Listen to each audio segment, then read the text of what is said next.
जय श्री कृष्णा दोस्तों।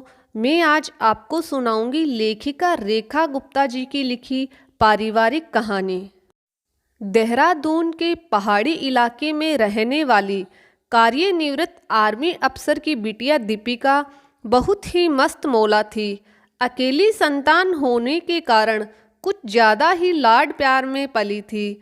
उसका विवाह दिल्ली में स्थित आर्मी से कार्यनिवृत्त अफसर आलोक के छोटे बेटे पुनीत से हो गया। पुनीत और उसका बड़ा भाई चेतन दोनों ही एमबीए करके दफ्तर में कार्य करते थे।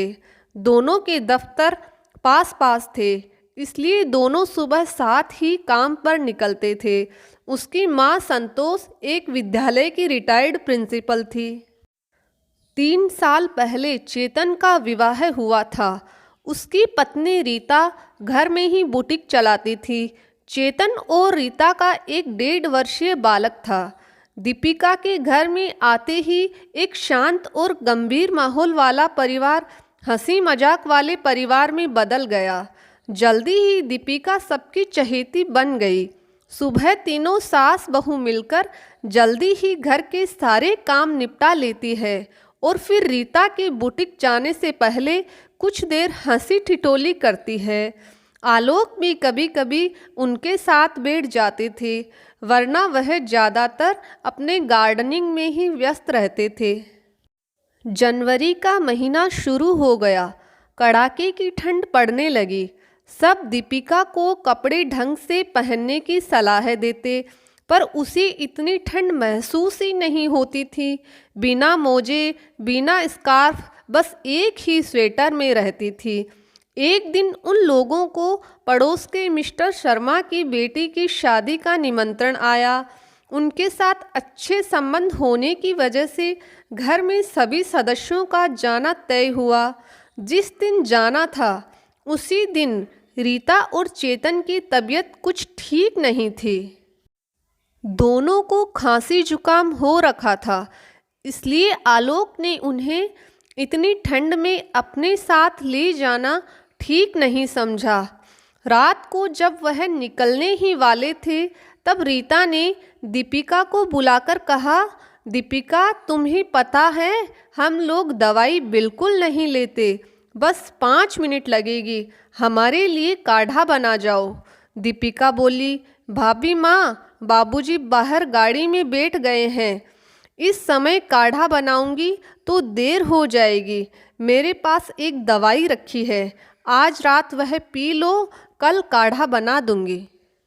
ऐसा कहकर दीपिका अपने कमरे में गई और एक दवाई की शीशी लाकर अपनी जेठानी को देते हुए बोली, लो दीदी, 2 चम्मच आप पी लेना, 2 चम्मच भैया को दे देना और 1 चम्मच बेटे को पिला देना।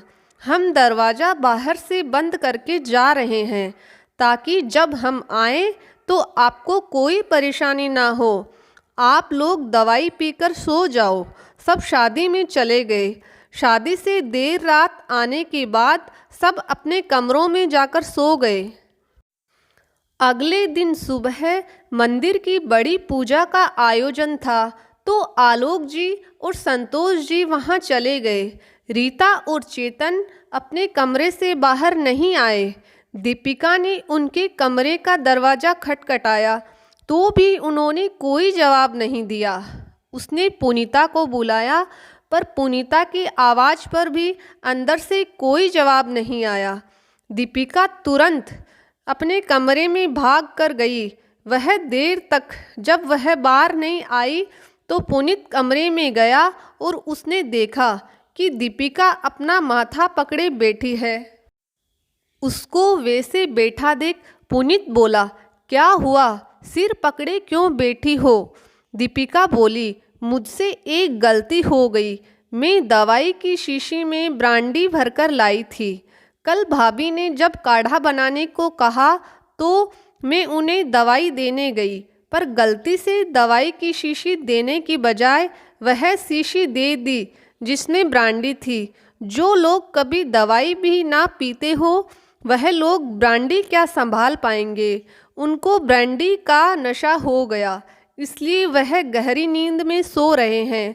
तभी रीता उसके दरवाजे पर खड़ी थी और बोली, तभी मैं कहूँ इतना सिर भारी क्यों लग रहा है और नींद क्यों नहीं खुल रही है, और लगता है तुम्हें सर्दी ना लगने का राज भी यही ब्रांडी है। ठहर जाओ, माँ बाबूजी को आने दो, सब बताती हूँ। दीपिका घबरा गई और भाभी के पास जाकर बोली, अरे भाभी, ऐसा मत करना, बहुत गड़बड़ हो जाएगी। आप ठहरो, मैं अभी आपके लिए कड़क मसालेदार अदरक वाली चाय बनाकर लाती हूँ। वह घबराकर रसोई में भाग गई। रीता के पीछे पीछे चेतन भी आ गए। उन्होंने भी सारी बात सुन ली और तीनों दीपिका की इस गलती पर हंस पड़े। पुनीत हंसता हुआ बोला, अब तो दीपिका को ब्लैकमेल करके अपने काम करवाने में बहुत मज़ा आएगा। जय श्री कृष्णा दोस्तों, अगर आपको मेरी ये कहानी पसंद आई तो मेरे चैनल को लाइक और सब्सक्राइब ज़रूर करिएगा।